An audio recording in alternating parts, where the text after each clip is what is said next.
গুরু ঘর বানাইলা কি দিয়া, দরজা জানলা কিছুই নাই, কেমনে তোমায় দেখতে পাই, গুরু ঘর বানাইলা কি দিয়া। গানটার কলি যারা শুনেছেন, গানটা যারা পর্যবেক্ষণ করেছেন, আমি বলতে চাই আসলে এ ঘর বা কে বানালো।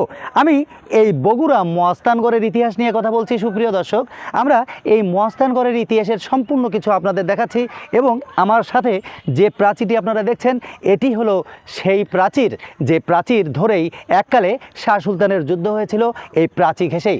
ইতিহাস পর্যবেক্ষণ করলে দেখা যায়, ইতিহাস বিদগণ যখনই এই জিনিসগুলো দেখেছিল তখন থেকে আজকের 2024 সাল পর্যন্ত এইভাবেই সংরক্ষিত আছে এবং সাধারণ মানুষের জন্য এটি উন্মুক্ত করা হয়েছে।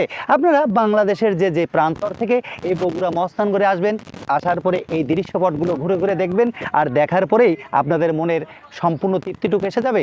আজকের এই ইতিহাসের যাত্রায় বলতে হয়, মন যদি ভালো লাগতে হয় তাহলেই তো বগুড়া শহরে দেখার জন্য আগ্রহ হয়। আমি আজকে বগুড়া মহাস্থান থেকে আমি মোহাম্মদ কামরুল হাসান শান্ত এই প্রাচীর উপর থেকে বিদায় নিচ্ছি। আসসালামু আলাইকুম ওয়া রাহমাতুল্লাহি ওয়া বারাকাতুহু।